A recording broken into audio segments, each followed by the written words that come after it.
అందరికీ నమస్కారం. Welcome to Sai competitive academy YouTube channel. So మరి RRB NTPC 7th January shift 1 GK గురించి అయితే మనం వీడియోలో చూద్దాం.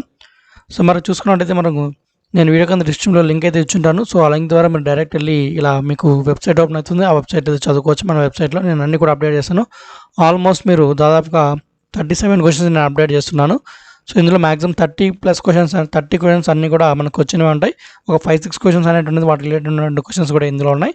సో చూడొచ్చు, మీకు ఆల్మోస్ట్ ఇక్కడ మీకు యూఎన్ఓకి సంబంధించిన బిట్స్ ఎక్కువ ఉంటాయి, 2 or 3 క్వశ్చన్స్. తర్వాత కొన్ని రిపీటెడ్ క్వశ్చన్స్ వచ్చాయి, ఖలీఫత్ మూమెంట్ అలాంటివి. సో గతంలో కూడా అడిగారు, మళ్ళీ వచ్చాయి. తర్వాత కొన్ని ఫుల్ ఫామ్స్, తర్వాత ఆర్టికల్ 377 రిలేటెడ్ క్వశ్చన్స్ అడిగారు. తర్వాత మనకు ఇంపార్టెంట్ డేస్ మీద కూడా 2 క్వశ్చన్స్ వచ్చాయి. తర్వాత ఆరోగ్య సేతు యాప్ లాంచ్ డేట్ అడిగినట్టు కొంతమంది చెప్పారు, 2nd April 2020. ఎవరు లాంచ్ చేస్తారంటే ఇండియన్ గవర్నమెంట్. సో అది ఒకటి. సో తర్వాత కాఫీ లార్జెస్ట్ ప్రొడ్యూసింగ్ స్టేట్ ఏది? కర్ణాటక.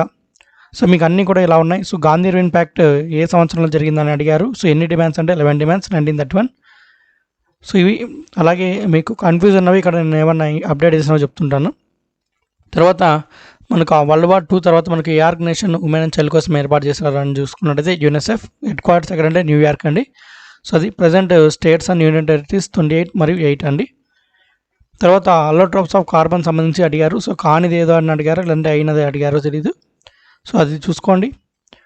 సో తర్వాత కంప్యూటర్ రిలేటెడ్ క్వశ్చన్, కంప్యూటర్తో సంబంధం లేనిది ఏంటి అనేటువంటిది అడిగారు. పేపర్, ALU, CPU, మెమరీ అనేటువంటి ఆప్షన్స్లో ఉన్నాయి. పేపర్ ఆన్సర్ అవుతుంది అప్పుడు.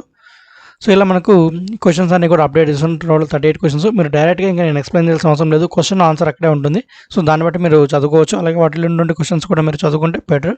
సో నెక్స్ట్ షిఫ్ట్ ఎగ్జామ్ రాసే వాళ్ళకు సో యూజ్ అవుతుంది. సో రేపు, ఎల్లుండి, సో అప్ to 13 వరకు ఇంకా మనకు అన్ని ఎగ్జామ్స్ ఉంటాయి. 8, 9, 10, 11, 12, 13. సో ఇంకా రోజు కూడా ఎగ్జామ్స్ అనేవి ఉంటాయి. సో అదండి.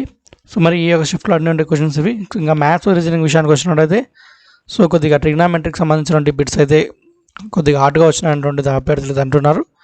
సో మ్యాక్సిమం మ్యాథ్స్ రీజనింగ్ అటువంటిది రోజు కూడా సేమ్ కామన్గానే ఉన్నాయి. సో మీరు మెయిన్గా చూసుకోవాల్సినంత కూడా జీకేలోనే, ఎందుకంటే మనకు సేమ్ రిలేటెడ్ టాపిక్స్ అడుగుతున్నాడు. సో కాబట్టి మీరు ఈ యొక్క టాపిక్స్ అంటుండేది ఎగ్జాక్ట్గా టాపిక్ గురించి చదివితేనే మీరు రాయగలరు. మ్యాథ్స్ రీజనింగ్ అంటే మీకు ఏదో విధంగా మోడల్స్ అనేటువంటిది వచ్చినా కూడా మీరు ఈజీగా రాసేయగలరు.